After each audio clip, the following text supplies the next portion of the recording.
તો નમસ્તે વિદ્યાર્થી મિત્રો, તો ધોરણ 8 નું ગણિતનું અસાઇનમેન્ટ એમાં 2 ક પ્રકરણ નંબર 7 એના દાખલાનું સોલ્યુશન. અને જો હજી સુધી તમે અમારી ચેનલને સબસ્ક્રાઇબ ન કરી તો ખાસ કરજો, તમને ધોરણ 8 ના અસાઇનમેન્ટના બધા વિડીયોનું સંપૂર્ણ સોલ્યુશન મળી રહેશે. તો પહેલો ક્વેશ્ચન છે પ્રકરણ 7 નો કે સાયકલની ઝડપ 15 કિમી પર કલાક હોય અને સ્કૂટરની ઝડપ 30 કિમી પર કલાક હોય તો આપણે એનો ગુણોત્તર ગોતવાનો છે. તો આપણે લખીએ કે સાયકલની ઝડપ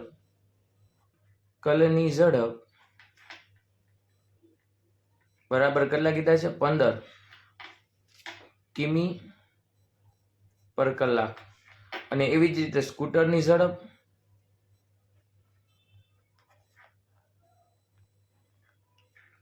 30 કિમી પ્રતિ કલાક. બરાબર, તો આપણે આનો ગુણોત્તર ગોતવા માટે શું કરશું કે ગુણોત્તર બરાબર 15 કિમીના છેદમાં 30 કિમી. બરાબર, આ છેદ ઉડી જાય, 15 દુ 30 કે જવાબ આવશે 1/2, એટલે કે એનો ગુણોત્તર આવશે 1/2, એટલે કે ગુણોત્તર બરાબર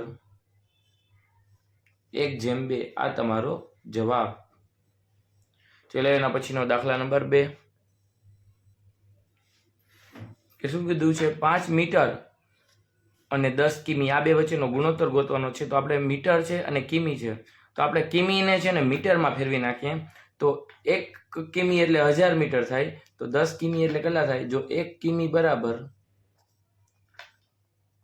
1000 મીટર, તો આપણી પાસે કેટલા કિમી છે? 10 કિમી બરાબર, ખાલી 10 ની વાંહે 3 0 લગાડવાના એટલે કે 10,000 મીટર થાય. બરાબર, હવે ઉત્તર લઈએ તો ગુણોત્તર બરાબર કેટલા મીટર કીધા હતા? 5 મીટર. બરાબર, મીટર, અને આપણે છેદમાં આપણે 10 કિમીની જગ્યાએ કેટલા લેવાના છે? 10,000 મીટર, એટલે કે 10,000 મીટર. હવે આના છેદ ઉડાડી દે, 5 દુ 10, એટલે કે ઉપર કાંઈ ના વધ્યું, 5 હતા એ ઉડી ગયા, એટલે કે 1 કાંઈ ના વધ્યું તો 1, અને નીચે 10 ઉડી ગયા એટલે કે 2, અને વાંસે 3 0 એમ નામ, એટલે કે 2000. તો આપણે ગુણોત્તર આપણે આને ગુણોત્તર સ્વરૂપે લખીએ કે 1/2000. તો આ તમારો જવાબ. ગુણોત્તર બરાબર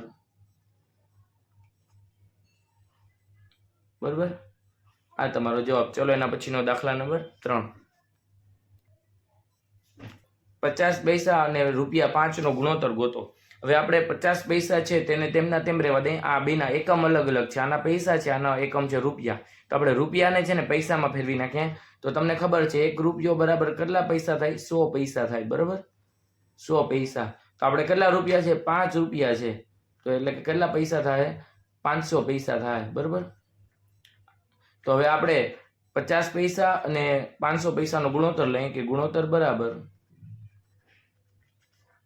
50 ના છેદમાં 5 રૂપિયાની જગ્યાએ છેદમાં કેટલા લખવાના છે? 500. હવે મીંડું ગયું, અને 5 દાણ 50. બરાબર, તો અહીંયા ગુણોત્તર શું આવશે? 1/1 ને નીચે છેદમાં 10, એટલે ગુણોત્તર આવશે 1/10. બરાબર, એટલે આ તમારો ગુણોત્તર.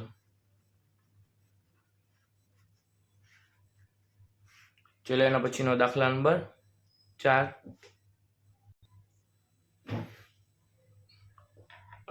આનો ચોથો અને છેલ્લો દાખલો. અને જો તમે હજી સુધી અમારી ચેનલને સબસ્ક્રાઇબ ન કરી તો વિદ્યાર્થી મિત્રો ખાસ સબસ્ક્રાઇબ કરી લો. તમને આ આખી અસાઇનમેન્ટનું સંપૂર્ણ સોલ્યુશન આવી સરળ રીતે મળી જશે. 35 સેમી અને 1 મીટર એનો આપણે ગુણોત્તર લેવાનો છે.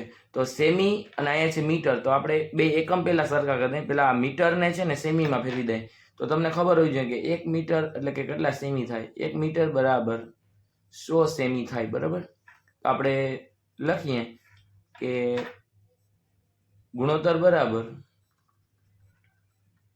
35 સેમી છેદમાં 1 મીટરની જગ્યાએ તમે કેટલા સેમી લખી શકો? 100 સેમી. બરાબર, 100.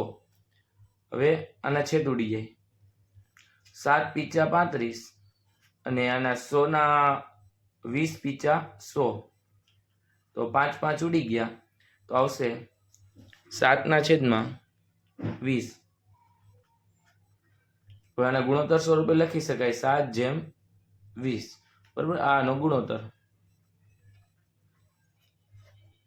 બરાબર, આ તમારો જવાબ. ચલો હવે પ્રશ્ન નંબર 3 ક એનો પ્રકરણ નંબર 7 એનો પહેલો ક્વેશ્ચન કે ટીવીની વેચાણ કિંમત ₹32,000 છે, એની વેચાણ કિંમત બરાબર, તેના 8% જીએસટી આપવો પડે છે, તો ટીવીની ખરીદ કિંમત કેટલી? એટલે કે જો એની 100% એ વેચાણ કિંમત 3200 હોય પૂરેપૂરા, તો એક્સ્ટ્રા 8% એને ભરીને પછી ટીવીની ખરીદ કિંમત કેટલી થાય? એટલે કે આપણે અહીંયા શરૂઆત કરીએ કે એની વેચાણ કિંમત એટલે કે 100% સહિત બરાબર, વેચાણ કિંમત 100% જ હોય ને, એટલે કે કેટલા રૂપિયા છે? 32,000 રૂપિયા બરાબર. તો આપણે જીએસટી એક્સ્ટ્રા 8% જીએસટી લાગે છે, તો આપણે શું લખશું? જીએસટી સહિત વેચાણ કિંમત બરાબર, જીએસટી સહિત ખરીદ કિંમત અથવા તો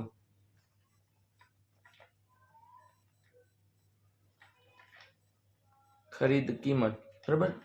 તો એને ખરીદવા માટે એક્સ્ટ્રા 8% જીએસટી લાગશે, એટલે 108% થયું બરાબર. 108% એ કેટલો રૂપિયા થાય બરાબર. તો આપણે 83 માંડી શકીએ કે જો 100% એ છે ને કે તમારે 32,000 રૂપિયા થાય છે, તો એક્સ્ટ્રા 8% જીએસટી સહિત કેટલા બરાબર? 83. તો આપણે અહીંયા શું કરશું? 108 ગુણ્યા ચોકડી ગુણાકાર 108 ગુણ્યા 32,000 સોરી 108 ગુણ્યા 32,000 એના છેદમાં 100 ભાગાકારમાં બરાબર. તો આપણે 0 ઉડાડી દઈએ બરાબર, છેદ ઉડાડીએ 0 ઉડી ગયા. હવે તમારે 108 ગુણ્યા 320 કરશો એટલે કે જવાબ આવશે 34,560 રૂપિયા બરાબર. આ તમારો જવાબ. આ બેનો ગુણાકાર કરવાનો 108 ગુણ્યા 320 એટલે કે આટલો જવાબ આવશે તમારો. ચલો એના પછીનો દાખલા નંબર 2. ચલો ક્વેશ્ચન 2 કે એક મોબાઈલ ફોનની 5% વળતર કાપ્યા પછી 20,900 માં વેચાણ મળે છે, તો મોબાઈલ ફોનની છાપેલી કિંમત કેટલી હશે? તો અહીં મોબાઈલની કુલ ટકાવારી જોઈએ, કુલ કિંમત જોઈએ બરાબર, તો 100%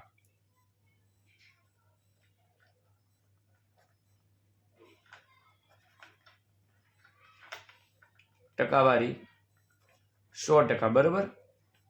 તેમાંથી કેટલા મોબાઈલ ફોનમાં 5% વળતર મળે, એટલે કે 5%નું ડિસ્કાઉન્ટ મળે. વળતર ટકાવારી 5% બરાબર, બાદ કરવાના છે, એટલે કે આમાંથી બાદ કરશું આપણે. તો 5% ડિસ્કાઉન્ટ મળે તો કેટલા? 95%. તો એની કાપ્યા પછી 20,900 માં વેચાણ મળે છે, એટલે કે 95% વેચાણ કરવું પડે છે. તો મોબાઈલ કુલની છાપેલી કિંમત ગોતવાની, 100% કિંમત ગોતવાની છે. તો અહીં આપણે 83 માંડી શકીએ કે જો 95% એ મોબાઈલ ફોનની 20,900 રૂપિયા હોય કિંમત બરાબર, આટલી કિંમત હોય, તો આપણે 100% એટલે કે મોબાઈલ ફોનની છાપેલી કિંમત એટલે કે 100% એ ડિસ્કાઉન્ટ ન આપે તો એની કિંમત કેટલી હોય? 100% એની કિંમત કેટલી? તો આપણે ચોકડી ગુણાકાર કરી શકીએ અહીંયા બરાબર. 100 ગુણ્યા 20,900 100 ગુણ્યા 20,900 એના ભાગ્યાકારમાં 95. તો હવે છેદ ઉડી જાય કે તમે 20,900 ભાગ્યા 95 કરશો ને એટલે આવશે 220. 220 ગુણ્યા 100 કરીએ એટલે જવાબ આવશે 22,000 બરાબર. 220 છે એની વાંહે ખાલી 2 મીંડા લગાડ લઈ બરાબર, એટલે કે આપણે આવશે 22,000 રૂપિયા થાય બરાબર છાપેલી કિંમત. ચલો આ દાખલો પૂરો. એના પછીનો દાખલા નંબર 3 ખાસ જોજો, અને સબસ્ક્રાઇબ ન કર્યું તો ખાસ વિદ્યાર્થી મિત્રો સબસ્ક્રાઇબ કરી નાખજો. ચલો દાખલા નંબર 3 કે એક ડ્રેસની છાપેલી કિંમત 2400 રૂપિયા છે, એટલે કે મૂળ કિંમત એની બરાબર 100%, એટલે કે છાપેલી કિંમત એટલે કે 100% બરાબર. કેટલા રૂપિયા છે? 2400 રૂપિયા છે. વેપારીએ છાપેલી કિંમતમાંથી 20% વળતર આપે છે, એટલે 20%નું ડિસ્કાઉન્ટ મળે. વળતર બરાબર, વળતર કેટલા ટકા આપે છે? ડિસ્કાઉન્ટ 20%. 20%નું ડિસ્કાઉન્ટ મળે એને બરાબર. તો 20%નું ડિસ્કાઉન્ટ મળે તો એને 100% માંથી 20% બાદ કરીએ તો 80%, એટલે કે આપણે 80% એની કિંમત ગોતવાની છે ડ્રેસની. કે તો ડ્રેસમાં 20% ડિસ્કાઉન્ટ આપ્યા પછી તમને કેટલા રૂપિયામાં ડ્રેસ પડે બરાબર. તો આપણે લખી શકીએ કે જો 100% ડ્રેસના 2400 રૂપિયા હોય તો 20% ડિસ્કાઉન્ટ આપ્યા પછી એટલે કે 80% એ ડ્રેસની કિંમત કેટલી હોય? તો આપણે ચોકડી ગુણાકાર 80 ગુણ્યા 2400 છેદમાં આપણે આવશે 100. હવે 0 ઉડી જાય બરાબર. તો 80 ગુણ્યા 24 તમે ગુણાકાર કરશો એટલે જવાબ આવશે 1920 રૂપિયામાં પડે બરાબર. વળતર આપ્યા પછી આપણે આ ડ્રેસ 1920 રૂપિયા ભાવ દેવો પડે. ચલો એના પછીનો છેલ્લો અને ચોથો દાખલો. જો અનિલ પાસે, હવે દાખલા નંબર 4 કે અનિલ પાસે અમુક રકમ હતી એટલે કે 100% રકમ હતી, તેમાંથી 80% ખર્ચ કરી નાખ્યો એટલે કે 80% એને વાપરી નાખ્યા તો કેટલા ટકા? 20% બચ્યા હશે. તો અનિલ પાસે 1200 રૂપિયા વધ્યા એટલે કે 20% એટલે કે 1200 રૂપિયા વધ્યા. તો પહેલા તેની પાસે કેટલી રકમ હતી એટલે કે 100% એની પાસે કેટલા રૂપિયા લઈ નીકળ્યો હશે? તો અનિલ પાસે કુલ રકમ એટલે કે અનિલ પાસે કુલ રકમ કેટલી ટકી હતી? પેલા કેટલા ટકા હતી? 100% હતી. તેમાંથી ખર્ચ કેટલો કર્યો? ખર્ચ 80% ખર્ચ કર્યો. તો કેટલી વધી એની પાસે? 20% વધી બરાબર. તો 20% એ છે ને કે આપણે કેટલા રૂપિયા કીધા છે? 1200 રૂપિયા થાય છે. તો 100% એ કેટલા? 83 માંડીએ સીધી કે 20% એ જો 1200 રૂપિયા થતા હોય તો આપણી પાસે 100% એ કેટલા? તો તમે ગુણાકાર કરી શકો. ચોકડી ગુણાકાર 100 ગુણ્યા 1200 છેદમાં 20 ભાગાકારમાં આવે. હવે અહીંયા 20 પીચા 100 બરાબર.